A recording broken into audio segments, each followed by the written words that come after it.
Nous sommes dans le site maraîcher de Kinshasa, Sekoumap. Ici, le maraîchage est bien plus qu'une simple activité économique. C'est une source de substances pour des milliers de familles. Cependant, le changement climatique menace cette précieuse ressource. Les agriculteurs de Sekoumap et de Kinshasa en général font face à des défis sans précédent. Les variations climatiques telles que l'augmentation des températures et le changement dans le régime de précipitation perturbent les cycles de culture. Les récoltes deviennent de plus en plus imprévisibles, mettant en péril la sécurité alimentaire. Tous les produits sont apportés par les eaux des inondations. Regarde cette botte de légumes, ça coûte 5 000 francs. Et comment je vais le défaire pour vendre aux autres au marché? Je vais le défaire à combien de morceaux? Les inondations de plus en plus fréquentes ravagent les champs, tandis que les périodes de sécheresse prolongées assèchent les sols. Les maraîchers doivent s'adapter rapidement pour survivre. Cependant, certains adoptent des techniques de culture plus résistantes, comme l'utilisation de variétés de plantes adaptées aux conditions climatiques changeantes. Ce qu'il faut affirmer aussi, c'est que ça se révèle un tout petit peu plus rentable que l'utilisation de produits chimiques de synthèse. C'est tout simplement parce que la plupart des matières que l'on utilise, en tout cas, elles sont disponibles localement. Et le plus souvent, elles ne sont pas du tout achetées ou à moindre coût, ou carrément elles sont ramassées. Mais ce n'est pas tout. Les pratiques maraîchères elles-mêmes peuvent avoir un impact significatif sur l'environnement. L'utilisation excessive de pesticides et d'engrais chimiques pollue les sols et les cours d'eau, menaçant la biodiversité locale. De plus, la déforestation pour faire place à de nouvelles terres agricoles contribue à l'érosion du sol et à la perte d'habitat naturel. Vous voyez, quand nous pulvérisons, les vents se balancent du côté nord, du côté sud. C'est très dangereux avec les fongicides que nous partons, c'est souvent que nous utilisons. Parfois tu pulvérises les plantes, toi aussi, le vent te revient, tu l'aspires sans connaître. Tu auras une maladie que tu ne sauras pas d'où est venue cette maladie. Donc c'est mieux d'utiliser les plantes naturelles, ce que nous appelons la bio. À Kinshasa, l'avenir du maraîchage dépend de notre capacité à s'adapter et à innover. En unissant nos efforts pour protéger notre environnement, nous pouvons assurer la pérennité de cette activité essentielle pour les générations futures. Ensemble, cultivons un avenir durable. Au cœur de l'Afrique, la République démocratique du Congo, avec sa vaste biodiversité et ses ressources naturelles, joue un rôle crucial dans la lutte contre les enjeux climatiques mondiaux.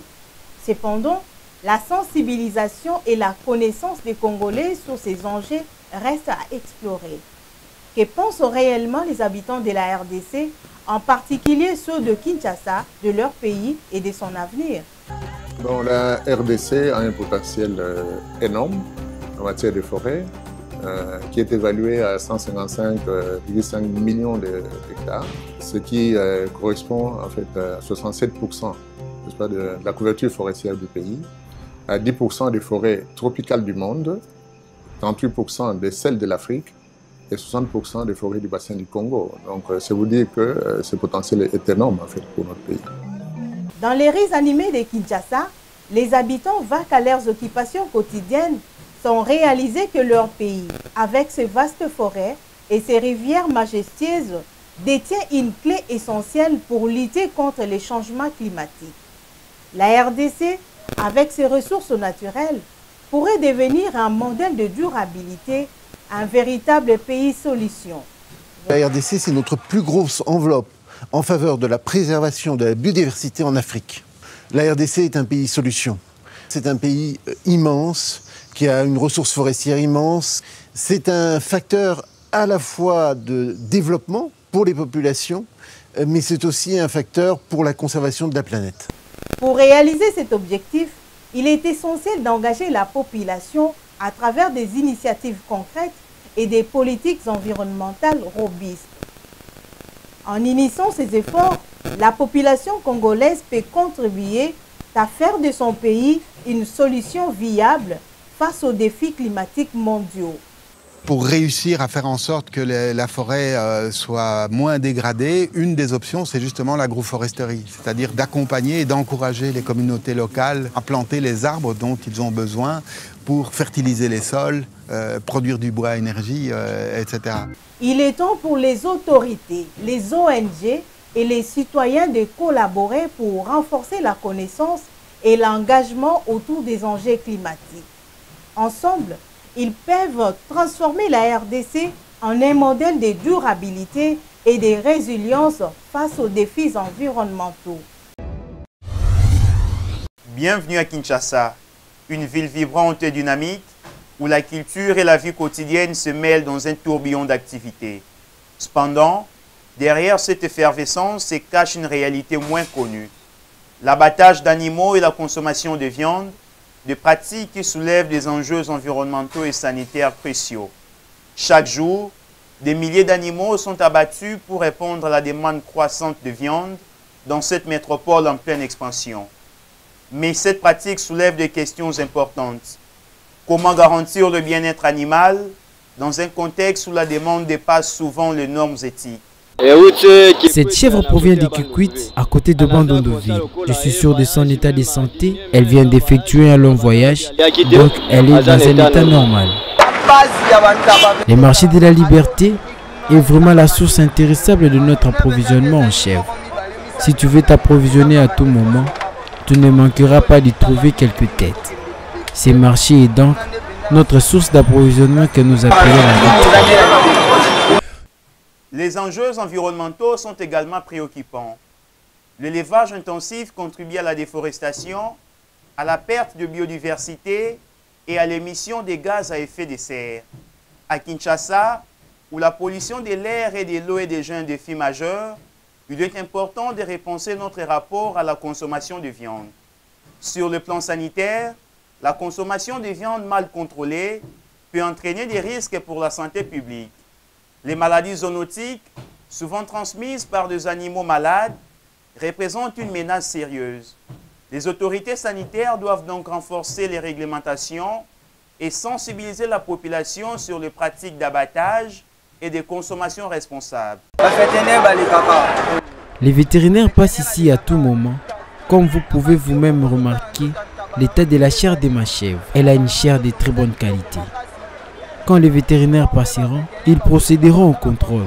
Ce contrôle commence d'abord avec l'état de la peau de l'animal, puis il finira dans les restes du corps.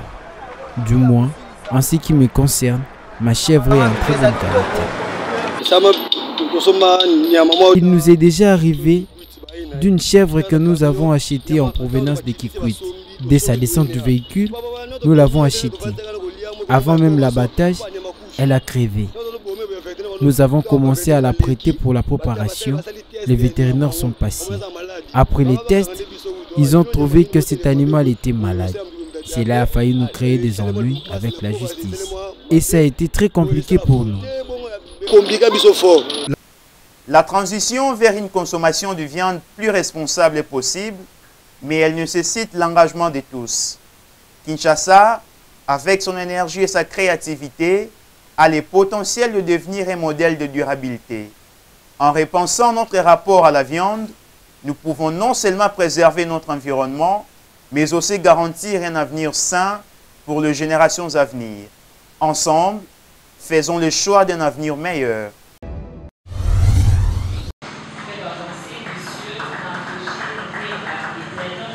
Le samedi 17 mai 2025, Média Gospel a célébré avec éclat son 5e anniversaire lors d'une conférence de presse marquante. Ce groupe chrétien, reconnu pour son engagement dans l'encadrement, la promotion et l'organisation d'événements, a réuni de nombreux participants pour faire le point sur le parcours et ses ambitions futures. Le directeur général, M. Mardoché, a ouvert l'événement en rappelant les objectifs majeurs de Média Gospel, soulignant l'importance de la foi et de la communauté dans chaque initiative. Son discours inspirant a réaffirmé l'engagement de l'organisation à servir et à élever les voix chrétiennes à travers des projets significatifs. on avait aussi organisé une activité dénommée Foro Valentino. Et avec différents thèmes, on a organisé 4 éditions de Foro Valentino avec des différents thèmes. La première édition, on avait traité le sujet de le copinage, un débit ou un délit. Et après, la deuxième édition, on avait eu à traiter les sujets sur le mariage, un choix ou un destin. Madame Persine Tseka, la coordonnatrice de Média Gospel, a ensuite pris la parole pour dresser un bilan des 5 premières années de la structure. Avec passion et détermination, elle a partagé les succès et les défis rencontrés tout en mettant en lumière l'impact positif de leurs actions sur la communauté. Média Gospel, pendant ces 5 ans, a eu ses activités principales. Nous n'avons pas travaillé qui n'a pas objet ni en sur la cité, mais pendant notre parcours de 5 ans, on a eu des activités ou encore des objets aux acquis principaux. Alors je vais les citer dans Média Gospel pendant ces 5 ans. Nous sommes plus focalisés dans la réalisation d'événements. Voilà pourquoi parmi nous, vous avez assisté à plusieurs de nos événements.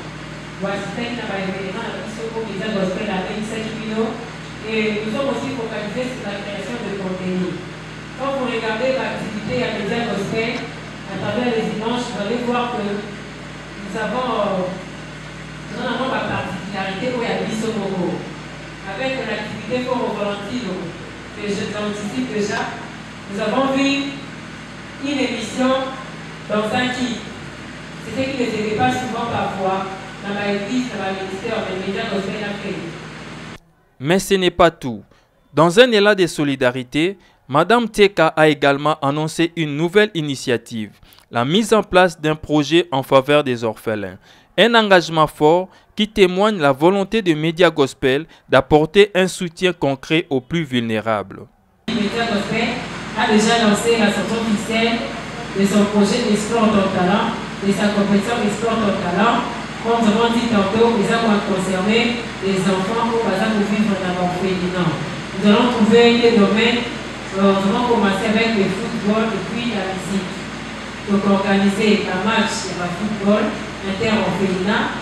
Donc un orphelinat avec notre orphelinat, ou soit, selon les coachs, nous ont dit qu'on pourra aussi former autant des équipes. Donc on peut mobiliser l'orphelinat et de mobiliser de recruter les enfants automobiles qui sont aptes pour répondre à la football et puis de constituer par équipe. Ensuite, on va maintenant faire les tournois inter-orphelinats. Cette conférence de presse a été un moment de partage et d'espoir où la foi et l'action se sont unies pour bâtir un avenir meilleur. Média Gospel, 5 ans d'engagement et un avenir prometteur à l'horizon. Nous faisons le prélèvement chaque mois et ça nous permet de savoir à quel mois l'arbre est en croissance et à quel mois il est en repos. D'une superficie de 225 000 hectares, la réserve biosphère de Yangambi en République démocratique du Congo est l'une des principales aires protégées menacées par l'anthropisation dans la région. Malgré son appartenance au réseau mondial des réserves et des biosphères depuis les années 70, les connaissances sur les dynamiques d'occupation du sol y sont encore lacunaires. Aujourd'hui, des recherches sont menées par UNERA et plusieurs autres chercheurs pour sauvegarder ce patrimoine forestier. Cette datation des arbres nous permet en fait de comprendre combien de temps il faut à la forêt pour atteindre les niveaux ou la structure qu'elle a aujourd'hui. Si aujourd'hui nous coupons la forêt, nous savons que pour l'avoir encore, il faudra attendre autant d'années. Le taux annuel de déforestation est passé de 0,18% au cours de la période 1986-2003 à 0,30% en 2003 et 2016. Durant cette dernière période, la forêt primaire a connu un taux de déforestation plus élevé qu'en forêt secondaire. Les principales causes de déforestation mentionnées par les habitants sont, entre autres, l'agriculture itinérante sur brûlis, l'exploitation artisanale des minerais et la fabrication des pirogues. On vient dans une forêt naturelle, on coupe les arbres, on met le feu, on sème une fois. Après la récolte, ils partent encore chercher de nouvelles terres. Et donc là, on les a dit non, il y a possibilité de refaire l'agriculture plusieurs fois dans le même espace. La pression démographique sans amélioration du niveau de vie des communautés ou des techniques agricoles et le développement des réseaux routiers favorisant les échanges commerciaux en sont des causes sous-jacentes. Les communautés locales qui vivent dans la pauvreté ont besoin d'autres alternatives que d'exploiter des ressources naturelles. On peut se développer que si la ressource que nous avons, mais on doit plutôt savoir comment prélever la ressource pour satisfaire nos besoins et laisser encore la ressource se régénérer. Cette pression dénombre parmi les conséquences la déforestation qui a entraîné avec elle la dégradation du sol et qui plonge une grande partie de la population dans la pauvreté. Cette dynamique de déforestation dans une forêt rattachée au réseau mondial des réserves de biosphère entame l'objectif fixé par l'État d'étendre les réseaux d'aires protégées à 15% du territoire national.